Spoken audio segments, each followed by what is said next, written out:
నమస్తే. ఇన్నాళ్ళు నన్ను సపోర్ట్ చేస్తూ, ఎంకరేజ్ చేస్తూ మీ ప్రేమని నాకు అందిస్తున్న ప్రతి ఒక్కరికి కృతజ్ఞతలు. అలాగే ఈ వీడియో కూడా ఖచ్చితంగా మీకు ఉపయోగపడుతుంది. లైక్, షేర్ అండ్ సబ్స్క్రైబ్ చేసి మీ సపోర్ట్‌ని నాకు అందించండి. అలాగే ఈ వీడియో పట్ల మీకున్న అభిప్రాయాన్ని కామెంట్ సెక్షన్‌లో కామెంట్ చేసి తెలియజేయండి. ఇప్పుడు వీడియోని చూద్దాం.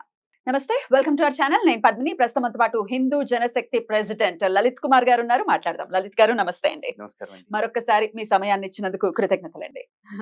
Right sir. ప్రవచనకారులు ఎంతో మంది ఉన్నారు. మనం చూస్తూ ఉన్నాం. వాళ్ళ పుణ్యం వల్ల ఒక చాగంటి కోటేశ్వరరావు గారు అనుకోవచ్చు, సామవేదం గారు అనుకోవచ్చు. ఇట్లా వాళ్ళ పుణ్యం వల్ల ఖచ్చితంగా ఎన్నో లక్షల మంది మోటివేట్ అవుతూ ఉన్నారు. ప్రవాసాంధ్రులు మనం చూస్తున్నాం. ఒకప్పుడు శ్రీరామనవమి ఎలా జరుపుకునే వాళ్ళు ఇప్పుడు ఎలా జరుపుకుంటున్నారు అమెరికా లాంటి దేశాల్లో అనేది చాలా ఆనందాన్ని ఇచ్చింది. మొన్నటి శ్రీరామనవమి అయితే ఖచ్చితంగా అక్కడ ఎంత అందరూ కూడా చక్కగా వైదిక పద్ధతిలో జరుపుకోవటం, వస్త్రధారణ దగ్గర నుంచి క్రతువు జరిగిన విధానం వరకు కూడా చాలా అందంగా జరుపుకున్నారు. చాలా ఆనందం అనిపించింది. దీనికి డెఫినెట్ గా మన ప్రవచనకారుల తోడ్పాటు ఎంతో ఉంది. మీరు కూడా వినే ఉంటారు ఎంతో మంది. అయితే కొంతమంది కొన్ని కాంట్రవర్షియల్ కమెంట్స్ చేయటం అనుకోవచ్చు, కొంచెం లైన్ దాటి వెళ్ళటము, లేకపోతే మేము గొప్ప అని ప్రూవ్ చేసుకునే విధానంలో మాట్లాడటం, ఇవన్నీ డెఫినెట్ గా ఒక గందరగోళాన్ని క్రియేట్ చేస్తుంది. At the same time definite గా ఏమంటారా వీళ్ళు ఇట్లా మాట్లాడుతున్నారు అన్న ఒక వాల్యూలెస్ ఒక ఫీలింగ్ ని కూడా ఖచ్చితంగా ప్రజల్లో క్రియేట్ చేసేటటువంటి పరిస్థితి ఉంటుంది. సో ఎట్లా చూడొచ్చు కొంతమంది, నేను నేమ్స్ అయితే ప్రస్తావించాను, మీకు అర్థమవుతుంది, ప్రేక్షకులకు కూడా అర్థమవుతుంది. ఐ డోంట్ వాంట్, అంటే దాని గురించి ప్రస్తావన నాకు అనవసరం అనిపిస్తుంది. యాక్చువల్లీ నేను కూడా వింటుంటాను చాలా మంది గురించి వీడియోస్ పెట్టంగానే ఈ వ్యక్తి అలాంటోడు, ఆ వ్యక్తి ఇలాంటోడు అని చెప్పేసి ప్రవచనకర్తల గురించి చెప్తూ ఉంటారు. నేనేమంటానంటే అసలు ఈ రోజు మనకి ప్రవచనాలు చెప్పేవాళ్ళు తగ్గిపోయారు. ఎండ్ ఆఫ్ ద డే చెప్తున్న వీళ్ళందరూ ఎవరు అంటే వీళ్ళు మనుషులే. వీళ్ళు అరిషడ్ వర్గాల్ని జయించేసి కూర్చున్న వాళ్ళు ఏం కాదు. అరిషడ్ వర్గాలు అన్నింటినీ కాకపోయినా కనీసం అహంకారం మమకారాలను కూడా జయించలేని వాళ్ళు వీళ్ళందరూ కూడా. ఆ రెండింటిని ఎవరూ దాటలేకపోతున్నారు. కానీ అంత మాత్రం చేత వాళ్ళు చెప్పే ప్రతి మాటని మనం తప్పుగా తీసుకోవాలంటే ఫస్ట్ ప్రాబ్లం ఎక్కడ వస్తుందంటే ఎవరు చెప్తున్నారు అనేది మనం చూడటం వల్ల వస్తుంది. వద్దు, ఏం చెప్తున్నారో చూడండి, దాన్ని తీసుకున్నారనుకోండి ఏ సమస్య లేదు. కారణం ఏంటంటే ప్రతి ఒక్కళ్ళు కూడా సత్యమేవ జయతే లోకా సంస్థ సుఖినో భవంతు ఇవే చెప్తారు. అవి వాళ్ళు పాటిస్తున్నారా అంటే మేబీ ఇప్పుడు పాటించకపోవచ్చు, ఎప్పటికీ పాటించరు అనుకోవటానికి లేదు. మేబీ గోయింగ్ ఆన్ ప్రాక్టీస్ అవుతుందేమో వాళ్ళకు కూడా. కాబట్టి instead of judging others, start practicing their values. వాళ్ళు చెప్పిందని దాని ఇష్యూ లేదు కదా. ఈ రోజున లోక కళ్యాణం కోసం శ్రీరామనవమి, సీతారామ కళ్యాణం జరిపించుకుంటూ ఉంటాము. ప్రతి ఒక్కళ్ళు చాలా మంది ప్రశ్నిస్తూ ఉంటారు, సీతారాములకి పెళ్లి అయ్యింది కదా, మళ్ళీ పెళ్లి చెయ్యాలా ప్రతి సంవత్సరం, ఇట్లాంటి లత్కోర్ ప్రశ్నలు వేస్తా ఉంటారు. కొంతమంది అయితే రాముడికి పేరేం పెట్టాలి, రాముడు అనాలా లేకపోతే ఇంకేదన్నా పేరు పెట్టాలా అని కొట్టు తెచ్చే వాళ్ళు కూడా ఉన్నారు. భద్రాచలం అంటే రామనారాయణ అని అదని ఇదని చాలా గొడవలు అవుతా ఉన్నాయి. నా వరకు నాకు హిందూగా నేను ఒకటే కోరుకుంటున్నా, రామ కళ్యాణం జరగటం ప్రతి వాడకట్టులో అది ఇంపార్టెంట్. ఎందుకు ఇంపార్టెంట్? అన్ని పెళ్లిళ్ళు, అందరికీ పెళ్లిళ్ళు జరుగుతున్నాయి, పిల్లలు పుడతా ఉన్నారు. మాంగళ్యం తంతునానేనా మమ జీవన హేతునం అని చెప్పేసి చెప్పుకుంటాం, మా జీవితం యొక్క మంచి కోసం అని చెప్పేసి. కానీ ఒక్క సీతారాముల కళ్యాణంలోనే మాంగళ్యం తంతునానేనా లోకరక్షణ హేతునం అని చెప్పేసి చెప్తారు. అంటే ఆ కళ్యాణం లోకరక్షణకి ఉపయోగపడుతుందని చెప్పేసి ఏటా చేస్తా ఉంటారు. అది ఏం రక్షణ కలుగుతుంది అంటే సీతారాములు వివాహం చేసుకునే ముందు ఎలా బ్రతికారు, వివాహం చేసుకున్న కాలంలో ఎలా బ్రతికారు, ఈ వాల్యూస్ వాళ్ళ రామాయణ కథ తెలుసుకుని అలా జీవితాలు బ్రతుకుతూ భార్యాభర్తలు అన్యోన్యంగా ఉంటారు. దాని ద్వారా సమాజం బాగుంటుంది అని చెప్పేసి అన్నారు. కానీ ఈ రోజున ఎవరైతే పొద్దున్నే పెళ్లి చేసుకుని పొద్దుగూకాక ఫస్ట్ నైట్ చేసుకుని తెల్లారి విడాకులు తీసుకునే బ్యాచ్లు ఉన్నారో, బహుశా అలాంటి వాళ్ళకి రామాయణం నచ్చకపోవచ్చు, సీతారాములు చెప్పే వాల్యూస్ నచ్చకపోవచ్చు. అలాంటి వాళ్ళు ఇట్లాంటి వెటకారపు క్వశ్చన్లు వేయొచ్చు. కానీ వీళ్ళందరి జీవితాల్లో వాళ్ళు కొంతమంది ఉద్దేశపూర్వకంగా విడిపోవచ్చు, కొంతమంది ఒళ్ళు బలిసి విడిపోవచ్చు, కొంతమంది గత్యంతరం లేక విడిపోయి ఉండొచ్చు కొన్ని పరిస్థితుల కారణంగా. అని ఎవరిని మనం జడ్జ్ చేయాల్సిన అవసరంలా. కానీ వీళ్ళలాగా బ్రతకొద్దు అని మన ఎగ్జాంపులరీగా చూపించడం కాకుండా బ్రతికిన వాళ్ళని ఎగ్జాంపులరీగా చూపిస్తూ వీళ్ళలాగా బ్రతికితే బాగుంటామని చెప్పటమే చేస్తుంది. దానిలో తప్పేముందండి? ఎందుకు దాన్ని కూడా నిందిస్తా ఉన్నారు? ఎప్పుడు వచ్చినా ఒకటే ప్రాబ్లం, ఎవరు చెప్తున్నారో కదా, ఏం చెప్తున్నారో అనేది చూస్తే ఏ గొడవలు. పర్సనల్ గా మీరు ఎవరిపైనా వింటూ ఉంటారా? నేను అందరివి వింటున్నాను. ఎవరు మీకు పర్సనల్ గా మీకు బాగా నచ్చుతుంది? ఒక్కళ్ళండి, మీరు డిప్లొమాటిక్ గా ఉంటారు. ఎందుకంటే కొంచెం ఒక వాళ్ళు ఎక్కువ ఇష్టం వీళ్ళ ప్రవచనాలు అనేది. ఎక్కువ ఇష్టం అంటే సామవేదం గారు బాగా నచ్చుతుందండి. గరికపాటి వారిది రియలిస్టిక్ గా అంటే ప్రాక్టికల్ గా అప్లై చేసుకోవటానికి సరిపోయేలాగా అనిపిస్తుంటుంది. చాగంటి గారిది అంటే గ్రంథం ఎలా చెప్తుంది అనే దాన్ని యథాతథంగా తీసుకొస్తుంటారు ఆయన. Hmm. మా వద్దిపర్తి పద్మాకర్ గురువు గారు ఉన్నారు, వారిది చాలా బాగా చెప్తారు. వారిది అంటే ఆయన ధారణ శక్తి గాని, ఆయన చెప్పే విధానం గాని, ఆయన వర్ణన పర్టికులర్ గా అంటే ఏదన్నా ఒక విషయాన్ని చెప్పేటప్పుడు ఆ సంఘటన మాత్రమే చెప్తే ఒకలాగా ఉంటుంది, కానీ ఆ సంఘటన పూర్వాపరాలని దానికి వేరే విషయాలని లింకప్ చేస్తే ఆయన వర్ణించే విధానం ఉంటుంది. దానికి ఎవరైనా ఫిదా అయిపోతారు. సో అలా ఉంటుంది. బంగారయ్య శర్మ గారు చాలా మంది. బంగారయ్య శర్మ గారిలో మంచి ఫైటింగ్ స్పిరిట్ కూడా చాలా ఎక్కువగా ఉంటుంది. నెక్స్ట్ లెవెల్ లో వేదాలు ఉపనిషత్తుల్ని ప్రస్తుత కాలానికి అన్వయిస్తూ చెప్తారు. ఎంత అద్భుతం. డెఫినెట్లీ వాగ్ధాటి అమోఘం, అందులో ఎటువంటి సందేహం లేదు. ఒక ఫైటర్ ని చూడొచ్చు ఆయనలో, మీలో ఎలా అయితే చూస్తూ ఉన్నామో వారిలో కూడా. కరుణాకర్ గారు మేము వీళ్ళందరివి ప్రవచనాలు వింటుంటాం, వాళ్ళందరూ ఆశీర్వచనాలు మాకుంటే, and actually more than that వీళ్ళందరూ తప్పు బలం మాకు ఇస్తూ ఉంటారండి. యాక్చువల్లీ వాళ్ళందరూ ఆశీర్వచనంతో పాటు ఎప్పుడు వెళ్ళినా వీళ్ళందరూ ఒకటే మాట అంటారు, మా తపశక్తిలో కొంత పాళ్ళు మీకు కూడా ఉంటుంది నాన్న అని చెప్పేసి చాలా చెప్తూ ఉంటారు.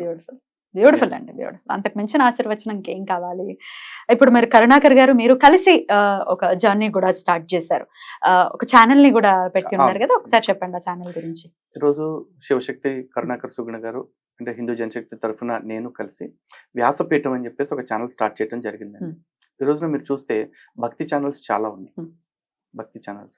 ఎందుకంటే భక్తి అనేది ప్రచారం చేయడానికి ఇంకా చాలా వేదికలు రావాలని మేము కోరుకుంటున్నాం. అయితే ఈ రోజున మా అవసరం ఏంటి అంటే వ్యాసపీఠం ద్వారా భక్తి ఛానల్స్ బారి నుండి భక్తిని కాపాడుకోవాలి. ఎలా? ఎందుకంటే ఈ రోజున కొన్ని భక్తి ఛానల్స్ వచ్చినాయి.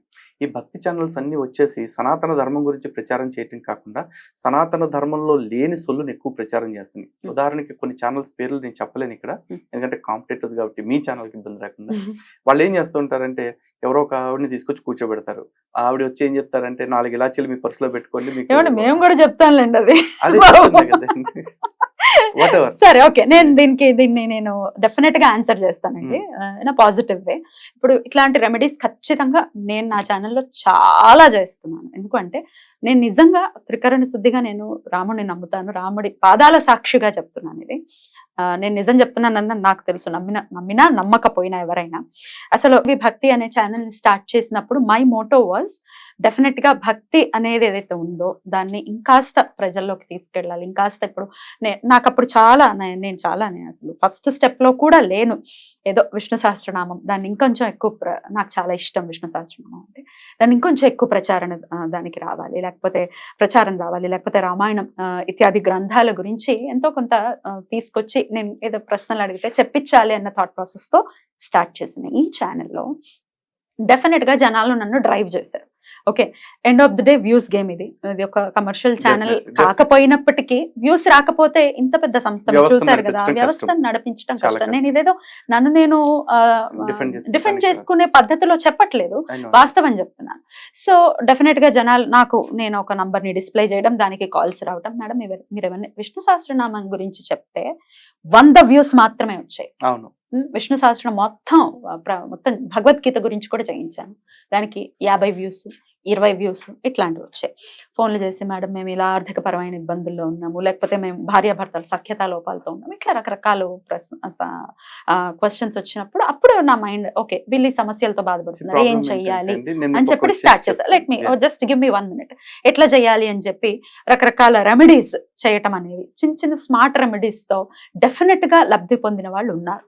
కాల్స్ చేశారు, ఏమంటే మేము లబ్ధిని పొందాం, లేకపోతే మేము ఇలా పూజ చేసుకున్నాం. ఇప్పుడు సే ఫర్ ఎగ్జాంపుల్ మన చైత్ర పౌర్ణమి అయింది, మేము ఇట్లా చంద్రుడికి ఆరాధన చేసుకున్నాం, లేకపోతే లలితా సహస్రనామం చేసుకున్నాం. నేను అన్ని రిలేట్ చేస్తూనే చెప్తాను. ఏనాడు నువ్వు ఈ రెమెడీ చేస్తే నీకు ఇక్కడ ఒక చిల్లు పడిపోయి నీకు ఇక్కడ డబ్బులు పడతాయని ఏనాడు చెప్పలేదు, చెప్పను కూడా. నేనేమంటానంటే ఆ పాత్లో వెళ్ళండి, మీకు ఆపర్చునిటీస్ పెరుగుతాయి, భగవత్ ఆరాధన చేసుకోండి, ఆపర్చునిటీస్ పెరుగుతాయి, ధైర్యం పెరుగుతుంది అని చెప్పటం తప్ప రెమెడీస్ చేయటంలో నా మోటో ఇదేనండి. ఇప్పుడు చెప్పండి. Let me be more precise. నేను చెప్తున్నానండి, నేను అన్న స్టేట్మెంట్ ఏంటంటే నేను జ్యోతిష్యాన్ని, జాతకాలని, పరిహారాలని దేన్ని తప్పనట్ల, కానీ ఆ పరిహారాల వెనకాల లాజిక్స్ ఉన్నాయి. కానీ ఇప్పుడు వీళ్ళు చెప్తున్న ఈ 4 ఇలాచీల కథ ఏదైతే ఉందో దాని వెనకాల లాజిక్స్ లేవు. ఇంకోటి అమావాస్య రోజున నల్ల చీర కట్టుకుని నల్ల కుక్కకు 4 చపాతీలు పెడితే శత్రు బాధలు పోతాయి అని చెప్పారు. దాని వెనకాల ఎప్పుడు మన ఛానల్ నేను మన ఛానల్ కాదు, నాకు తెలిసి ఏ ఛానల్ అనేది ఐ కాంట్ నేమ్ ఇట్. నన్ను ఇంకోటి అమావాస్య రోజున బల్లి తోక తీసుకెళ్లి జిల్లేడు చెట్టుకు కడితే అప్పులు తీరిపోతాయని చెప్తున్నారు. దిస్ ఆర్ ఆల్ బుల్షిట్ అండి. ఈరోజు మీరు చెప్తున్నారు, మీరు చెప్పడం కాదు, పెద్దవాళ్ళు చెప్తూ ఉంటారు. ఎవరైనా భార్యాభర్తలకు సంతానం కలగకపోతే 21 వారాల పాటు ప్రతి మంగళవారం కూడా గుడికి వెళ్ళి నాగేంద్ర స్వామికి పాలు పోస్తూ చెట్ల చుట్టూ తిరగండి అని చెప్తారు. దాని అర్థం ఏంటి? నాగేంద్ర స్వామికి పాలు పోస్తే నీకు పిల్లలు పుడతారని కాదు. నాగేంద్ర స్వామి దగ్గరికి 21 వారాలు అంటే almost half of the year మీరు తిరుగుతూ ఉంటే, ప్రతి వారం గుడికి వెళ్ళి గుళ్ళో 11 ప్రదక్షిణలో లేకపోతే 21 ప్రదక్షిణలో చేస్తూ ఉంటే ఇద్దరు కలిసి చేస్తూ ఉంటారుగా, ఇద్దరు కలిసి ఒక కార్యక్రమం చేస్తూ ఉంటారుగా. దాని ద్వారా ఇద్దరికి ఫిజికల్ గా ప్రాబ్లమ్స్ ఉంటే ఆ ప్రదక్షిణ చేయడం వాటి వల్ల తీరుతుంది. నమ్మకం కూడా ఉంటుంది. సైకలాజికల్ గా వాళ్ళిద్దరు దగ్గర అవుతారు, బాండింగ్ పెరుగుతుంది. సైకలాజికల్ గా మేము ఇది చేసాం కాబట్టి పిల్లలు పుడతారన్నది ఖచ్చితంగా నమ్ముతుంది. అదొకటి, ప్లస్ ఇద్దరు కలిసి గుడికి వెళ్తుంటారు, గుళ్ళో తిరుగుతుంటారు, కాసేపు గుళ్ళో కూర్చుంటారు, వస్తూ ఉంటారు. దాని ద్వారా వాళ్ళిద్దరి మధ్యలో బాండింగ్ పెరుగుతుంది.